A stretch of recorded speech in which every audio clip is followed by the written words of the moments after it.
করছি স্যার। বিসমিল্লাহ, আলহামদুলিল্লাহ, ওয়াসসালাতু ওয়াসসালামু আলা রাসূলিল্লাহ। আল্লাহর নাম ও গুণাবলীর ক্ষেত্রে আহলুস সুন্নাহ ওয়াল জামাতের নীতি।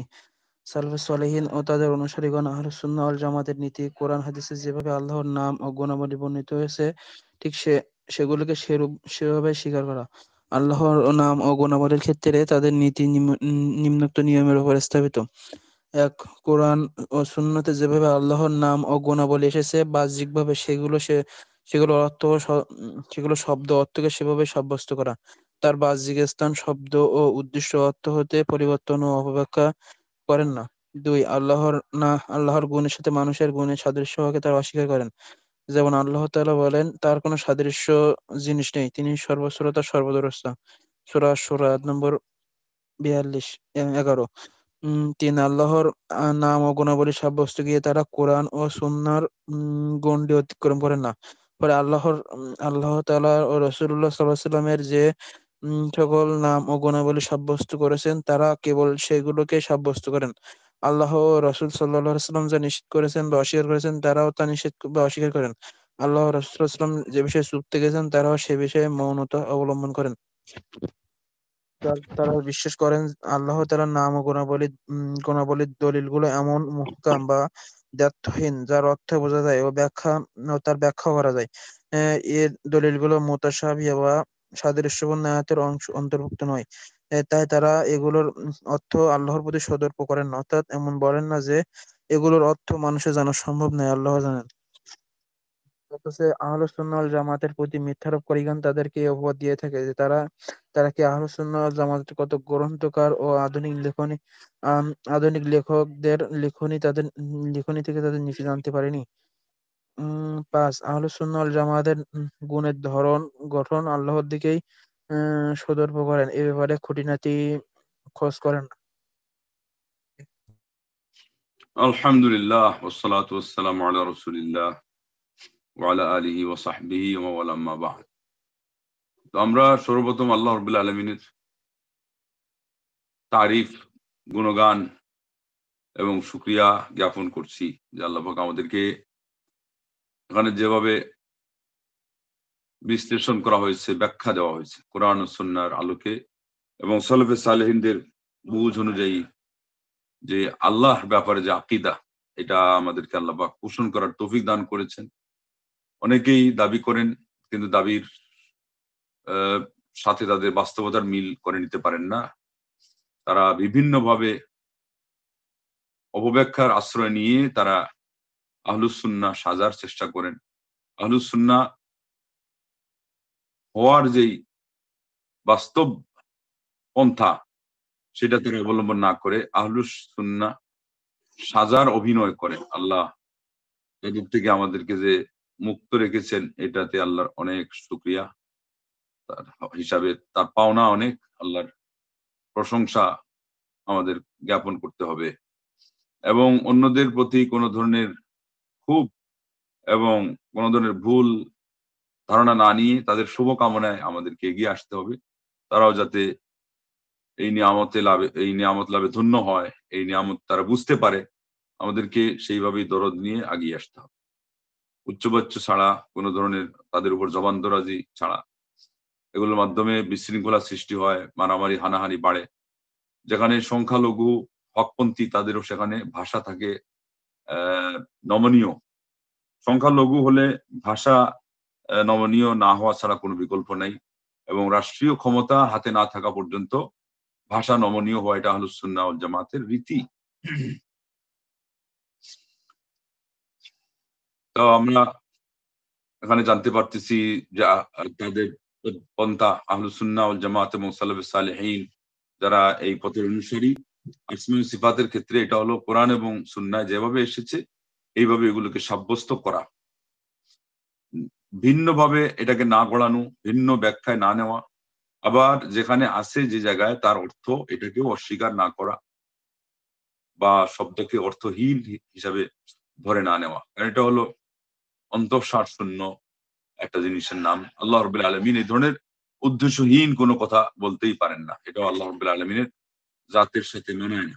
অতএব যে বৈশিষ্ট্য কথাগুলো আল্লাহ পাক বলেছেন, নাম সহ যেগুলো উল্লেখ করেছেন, এগুলো বুঝতে হবে যে আছে, তবে তার কোনো তুলনা নাই, কোনো উপমা নাই, কোনো উদাহরণ নাই।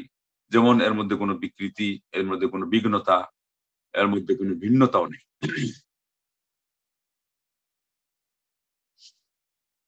এরপরে বলছেন যে তাদের এই পন্থাটা কয়েকটি মূলনীতির উপর দণ্ডায়মান। প্রথমটি হচ্ছে যে তারা আল্লাহ রাব্বুল আলামিনের নামগুলোকে এবং সিফাতগুলোকে সাব্যস্ত করেন যেমনভাবে কোরআন এবং সুন্নায় কোরআন ও সুন্নায় বর্ণিত হয়েছে তার বাহ্যিক অর্থে। বাহ্যিক ব্যাখ্যায় যাওয়ার প্রয়োজন নাই। ওই ব্যাখ্যা যাওয়ার মানেই হলো গোপন অর্থ এবং ও পরোক্ষ অর্থ, যেটা হলো প্রত্যক্ষ না। এখানে আমরা প্রত্যক্ষ অর্থ যেটা, বাহ্যিক অর্থ যেটা, সেটার উপরে উনি বলছেন যে আহলুস সুন্নাহ ওয়াল জামাত আসমা ও সিফাতকে তারা বিশ্বাস করে এবং মানে। এবং যেই শব্দ যেই অর্থের উপর প্রমাণ বহন করে সেটাকে ওই অর্থেই তারা গ্রহণ করেন। এটাকে তারা তার প্রকাশ্য যেই অর্থ এটা থেকে তারা তার একে মুড়ে নিয়ে তার অর্থকে অন্যদিকে বিঘ্নিত করে অন্যদিকে ভিন্ন অর্থে প্রবাহিত করেন না। এটাই হলো তার প্রকাশ্য অর্থ থেকে অন্য অর্থে নিয়ে যাওয়ার ব্যাখ্যা। এবং এটা তার যে শব্দ এগুলোকেও তারা পরিবর্তন করেন না, না শব্দের কোনো মর্ম এটাকে তারা তার জায়গা থেকে তারা কি করেন পরিবর্তন করেন। যেভাবে আসছে সেভাবে তারা বিশ্বাস করেন হুবহু।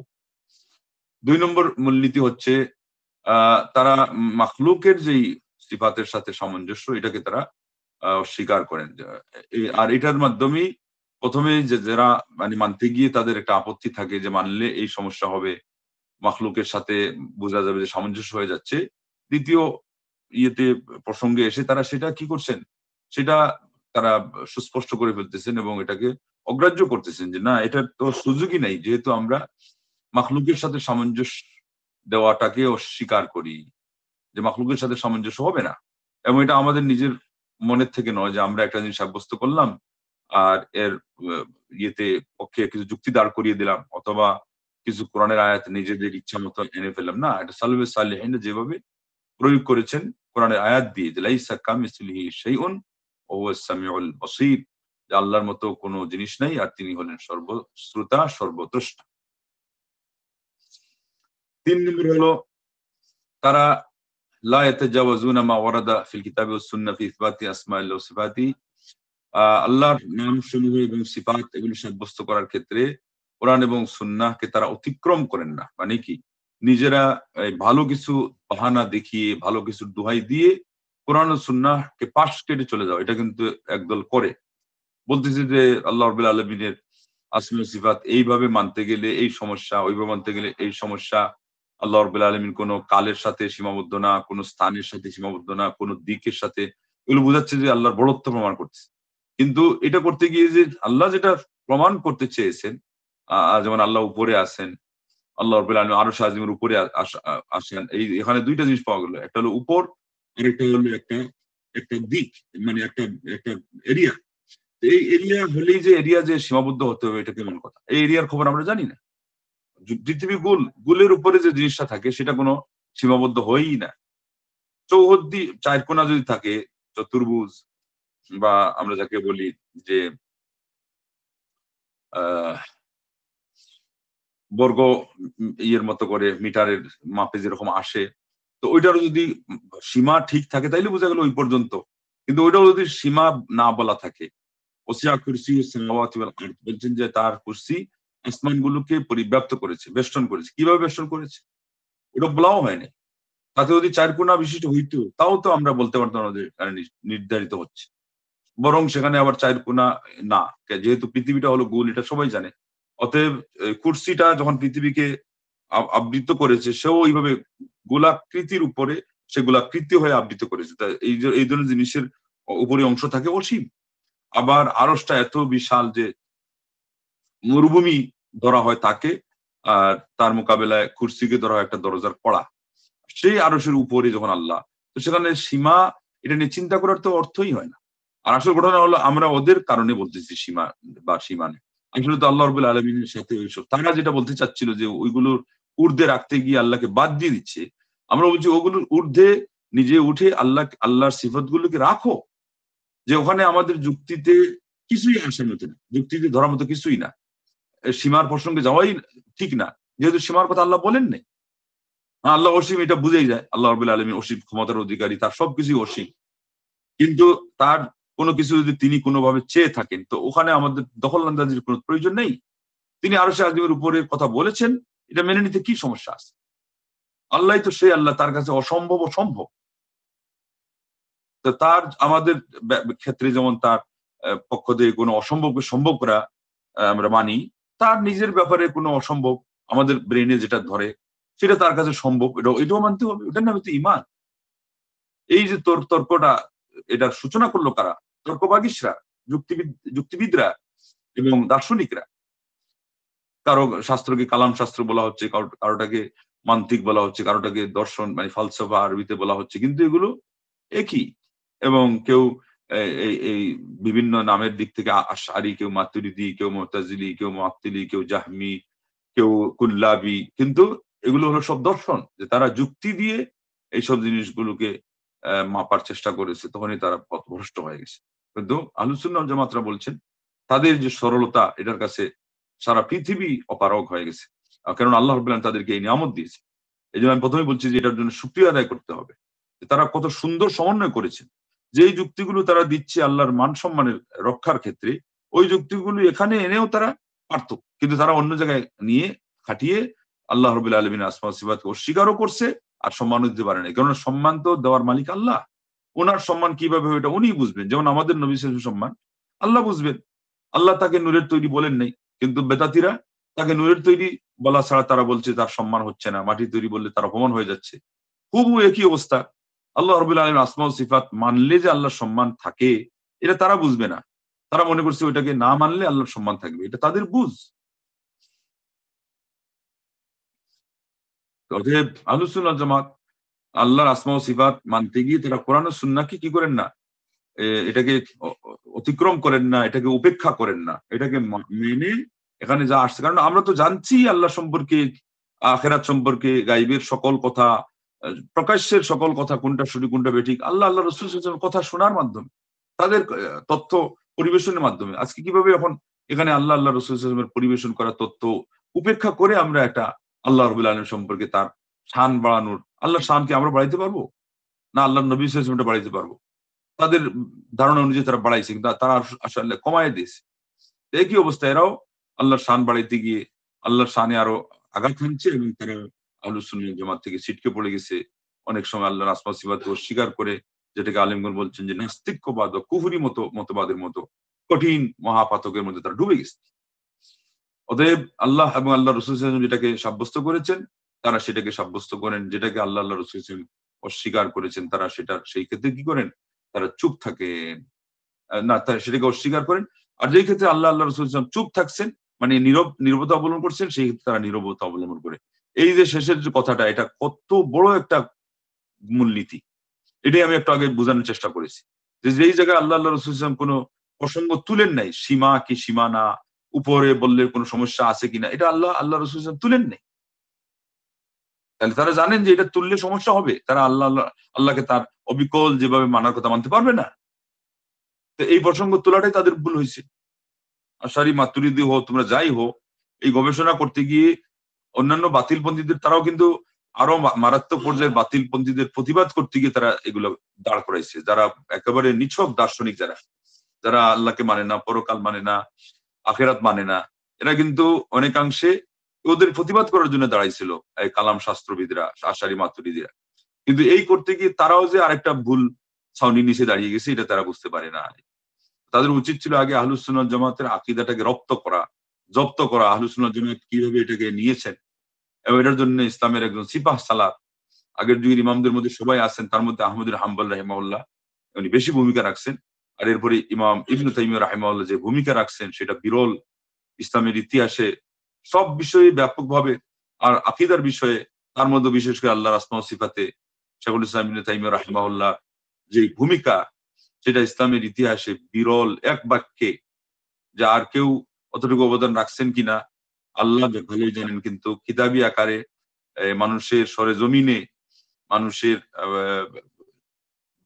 মনে প্রাণে, তাদের ব্রেইনে তারা যে জিনিসগুলো আয়ত্ত করেছে উনার থেকে, এটা আর কোনো মুসলিম মনীষীর পক্ষ থেকে তারা এতটুকু আয়ত্ত করতে পারে নাই বা সেই সুযোগ হয় নাই। আল্লাহ রাব্বুল আলামিন তার এতটুকু মঞ্জুর করেছেন তার চেষ্টাকে, কেননা এটা আল্লাহর সাথে সম্পৃক্ত।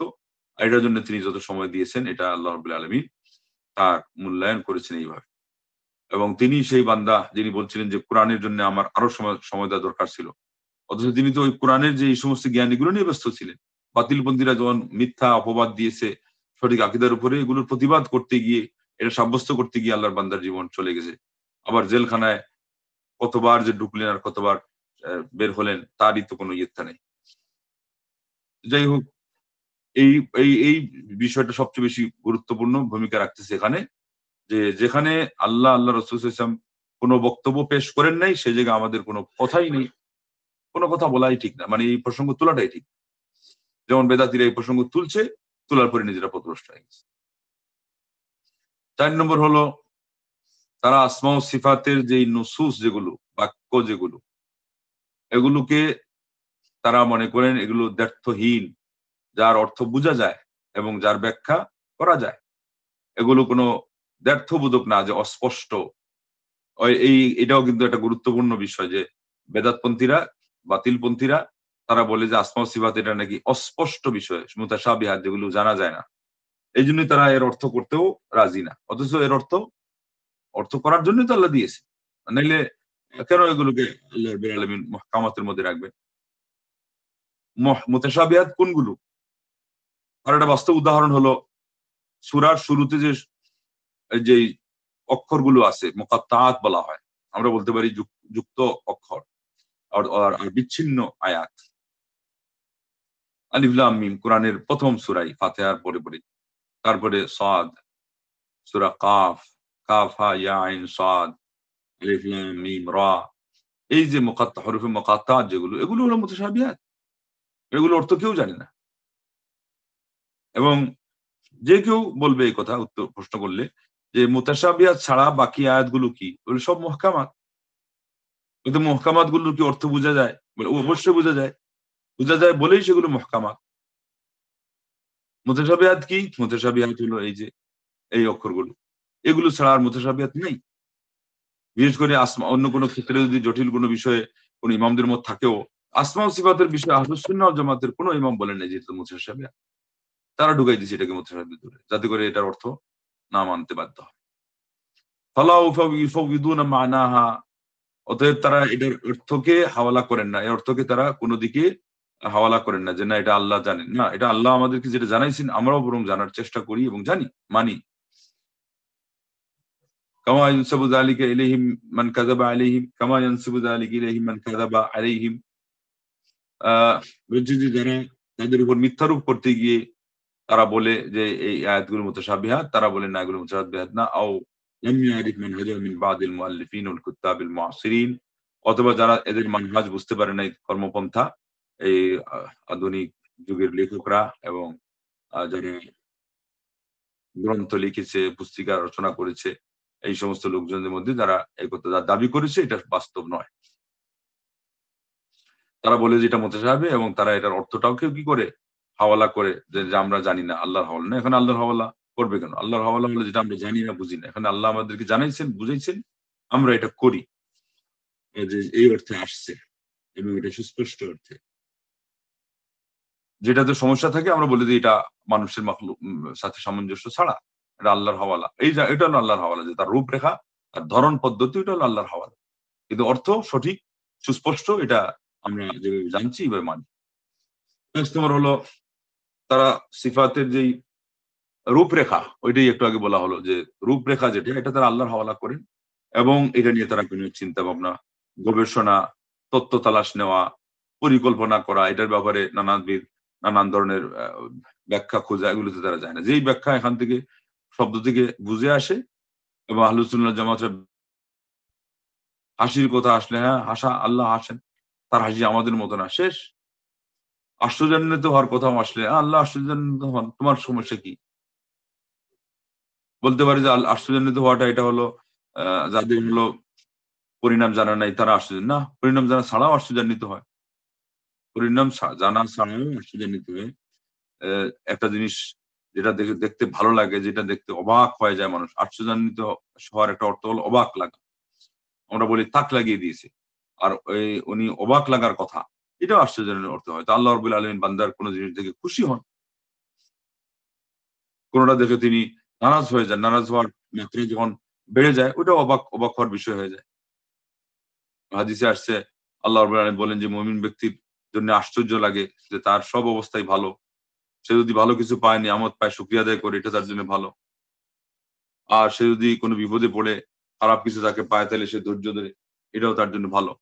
তো এটা আশ্চর্যের হলে আমাদের সমস্যা কি? এটা আল্লাহ রাব্বুল আলামিনের কাছে এটা মানে অবাক লাগার বিষয়। এটা এমন না যে আল্লাহ জানতেন না, আল্লাহ জানেন। কিন্তু বান্দা যে করছে, আল্লাহ রাব্বুল আলামিন এটাতে খুব বেশি খুশি হয়েছেন। এইজন্যে এটা অবাক লাগার কথা বলেছে। আর উনারা তো খালি এইটা কেন? আল্লাহর ভালোবাসার কথাটা মানতে রাজি না, হাসেন যেটা মানতে রাজি না। অথচ আল্লাহর রেজামন্দি, খুশি এটা চায়। তো খুশির মধ্যে তো হাসি আসেই। খুশির একটা মাত্রা আছে যে এ পর্যন্ত মানুষ খুশি হলে হাসি দিবেই। তো আল্লাহ তার হাসি দেওয়ার কথা তিনি বলছেন। আল্লাহ নবী সাল্লাল্লাহু আলাইহি ওয়াসাল্লাম বলছেন, ইয়াদহাকু রাব্বুনা, আমাদের রব হাসেন। তখন এটা শোনার পরে সাহাবাগণ বললেন যে, আল্লাহ হাসেন? বলে, হ্যাঁ। সাহাবারা বলে দিলেন যে, যেই রব হাসতে পারেন, লান নাদিম মিন রাব্বিন ইয়াদহাকু খায়রান, যে রব হাসতে পারেন, এই রবের কাছ থেকে, এই রবের ব্যাপারে আমরা কল্যাণ থেকে কোনদিন নিরাশ হব না। আমরা কল্যাণ বঞ্চিত হব না। আল্লাহু আকবার। কত বড় আশার কথা, কত বড় কত বড় একটা মানে ইতিবাচক কথা। আল্লাহ রাব্বুল আলামিন সম্পর্কে আমরা ধারণা রাখবো। আল্লাহ আমাদেরকে এটা সম্পর্কে অভিহিত করেছেন। সেই জায়গায় নানান অজুহাত খাড়া করে, না, না, না, আল্লাহ হাসেন না, আল্লাহ আশ্চর্যান্বিত হন না, অবাক হন না, আল্লাহ এগুলো হলে এই সমস্যা। এই সমস্যা তোমার কেন? সমস্যা হলে এটা না বলারই কথা। আল্লাহ নবী সাল্লাল্লাহু আলাইহি ওয়াসাল্লামকে দিয়ে এটা না বলে দেওয়ার কথা। এটা মানা করে দেওয়ার কথা। না, আরো বলাচ্ছেন। তিনিও বলছেন। আল্লাহ নবী সাল্লাল্লাহু আলাইহি ওয়াসাল্লামকে দিয়েও তিনি সংবাদ পরিবেশন করাচ্ছেন। আর তোমাদের লেগে গেল অসম্ভব, অসুবিধা। আল্লাহ হেদায়েত করুন। তো যাই হোক, আমরা এখান থেকে আল্লাহ রাব্বুল আলামিনের আসমা ও সিফাত সম্পর্কে যে কথাগুলো জানলাম, আহলুস সুন্নাহ জামাতের কিছু মূলনীতি জানলাম।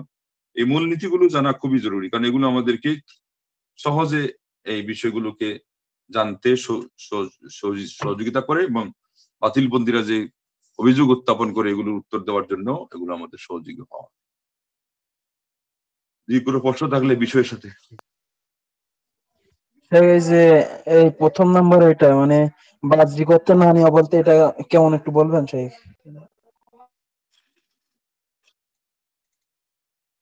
প্রথম নম্বর, বাহ্যিক অর্থ নেই। বাতিলপন্থীরা বাহ্যিক অর্থ নেয় না। বাহ্যিক অর্থ তারা নিতে গেলেই তো তারা অস্বীকার করতে যাবে না, অস্বীকার করতে গেলে তো তারা অর্থ নিবে না। এখানে বাহ্যিকটা আপনি বাদ দিয়ে দেন, দিয়ে ওইটা বুঝেন যে অর্থ নেওয়া, অর্থ। তো তারা যারা মানে না, এরা অর্থটাই নেয় না। তারা বলে যে এটা শুধু শব্দ আসছে, এটা পড়ে চলে যাও। তো পড়ে চলে যাওয়ার মানে তো হলো এটা অমান্য করা। আল্লাহ পাক কোরআনে নিন্দা করেছেন যে যারা শুধু তিলাওয়াত করে আর এটার অক্ষরগুলো খোঁজ নেয় না, এবং কোরআন ছেড়ে দেওয়া, কোরআন প্রয়োগ করা, এটার কয়েকটা কারণের মধ্যে একটা হলো যে কোরআন অর্থ না শিখা, অর্থ না বুঝে। তো আমরা তো অর্থ বুঝার পক্ষে। যারা বাতিলপন্থী, যারা মানে না, ওরা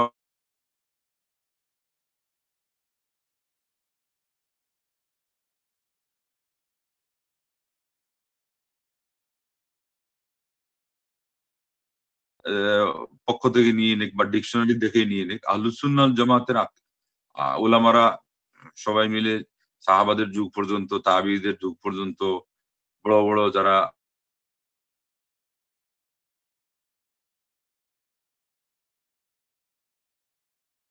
যে কেউ যদি নিজেরা নিয়ে নিত, ডিকশনারি দেখে যে এই অর্থ আছে, সাহাবীদের কোনো ব্যাখ্যার তোয়াক্কা না করতো তাবিঈদের, এখানে সাহাবীরা তাবিঈরা এই অর্থ জেনে গেছেন, এই অর্থ তারা নিচ্ছে, তোমার সমস্যা।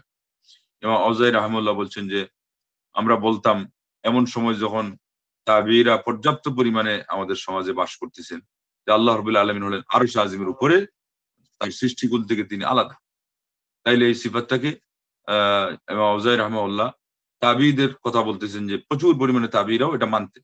তাবিঈরা যখন এটা মানতেন, অর্থ হলো সাহাবারাও এটা মানতেন। আর সাহাবাদের যুগে তো ঘটনা ঘটেই গেল। সাহাবাদের সাথে বাদী আজাদ করার জন্য আল্লাহ নবী সাল্লাল্লাহু আলাইহি ওয়াসাল্লামের কাছে নিয়ে যাওয়া হলো। তিনি প্রশ্ন করলেন। সে যখন বলল যে আল্লাহ আসমানে, তখনই আল্লাহ নবী সাল্লাল্লাহু আলাইহি ওয়াসাল্লাম বললেন যে হ্যাঁ, এরে স্বাধীন করে দাও, কেননা সে হলো মুমিন। জি,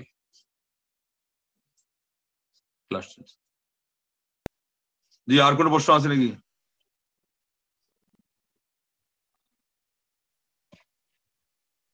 আসসালামু আলাইকুম শেখ। আসসালাম। শেখ, একটা প্রশ্ন ছিল আমার। সেটা হলো, এই যে আপনি যে সময় বলেন যে আল্লাহ তাআলা আশ্চর্য হয় বা অবাক হয় বা খুশি লাগে, কিন্তু এইটা কি মানে আমাদের মানুষের মতোই হয়, না তার তার গুণবাচক বা তার নীতি অনুযায়ী হয়? অবশ্যই তার মতো তাহলে, এটা তো বারবার বলা হচ্ছে, এই কথা ভুলে গেলে কেমনে হবে? কত আগে বলা হলো, পরেও বলা হলো, এবং ওইটাই তো তাদের উত্তর। তারা যখন আপত্তি হানে তখন আমরা এইটাই তো উত্তর দিয়েছি কোরআন থেকে, লাইসা কামিসলি সেই। আল্লাহ রাব্বুল আলামিনের জাত যেমন আমাদের মতো না, আল্লাহর সিফাতও আমাদের মতো না।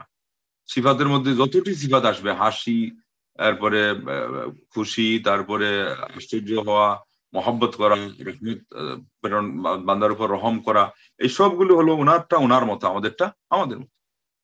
ওনারটার সাথে কোনো তুলনা নাই। কিভাবে তুলনা হবে? আল্লাহর সাথে আমাদের তুলনা হওয়ার কি কোনো যৌক্তিকতা আছে? আমরা মাখলুক, আমরা নগণ্য মাখলুক, কিভাবে তুলনা হয়? এই কথাটাও কিন্তু আমরা যখন বলি তখন এটাও প্রমাণ করে যে আমরা আল্লাহর শান আরো উপরে তুলে ধরতেছি। আর ওনারাই যখন অস্বীকার করতে যায় তখন আল্লাহর মান কি করে কমিয়ে দেয়, এবং আল্লাহ রাব্বুল আলামিনের আয়াতকে অস্বীকার করতে বাধ্য হয়। আল্লাহর মান কমাইলেও ইমান নষ্ট, আল্লাহর আয়াত অস্বীকার করলেও ইমান নষ্ট। তো ওনারা কিন্তু দুইটা ইমান ভঙ্গকারী অপরাধী হচ্ছে, অথচ বুঝতেই পারছে না। বারবার খালি তারা বলতেছে যে আমরা আল্লাহর সম্মান রক্ষার জন্য এটা বলতেছি।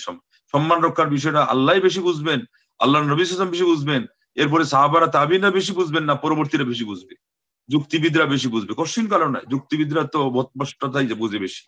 যারা যত বেশি সরলতার পরিচয় দিয়েছেন আহলুস সুন্নাহ জামাত হইতে গিয়ে, তারাই তত বেশি কি করছেন, আল্লাহর সম্মান বজায় রাখছেন। এখন খালি বাকি থাকলো ওই অনুযায়ী আল্লাহকে ভয় করতে হবে, আল্লাহর আসমা হোসনা, আসমা ও সিফাত এগুলোকে ধারণ করতে হবে, ব্রেইনে বসাইতে হবে।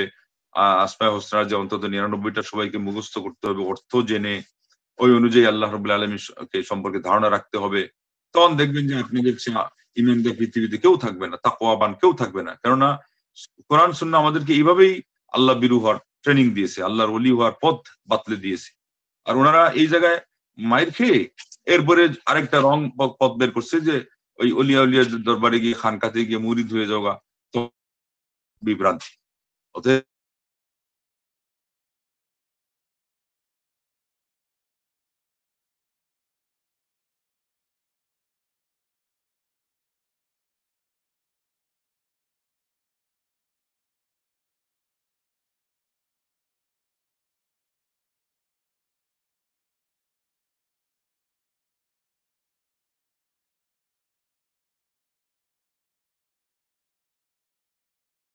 হলো তার একটা বড় মাধ্যম আল্লাহকে জানার, আল্লাহকে চিনার।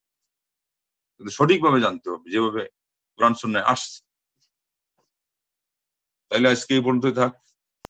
সুবহানাকাল্লাহুম্মা ওয়া একটা বিহামদিক। প্রশ্ন, হ্যাঁ, সেইখানেই অনুবাদে একটা শব্দ আসে যে ৫ নম্বরে যে গঠন, আল্লাহর গুণের ধরন গঠন, তো এই গঠন এটা কি ঠিক আছে নাকি?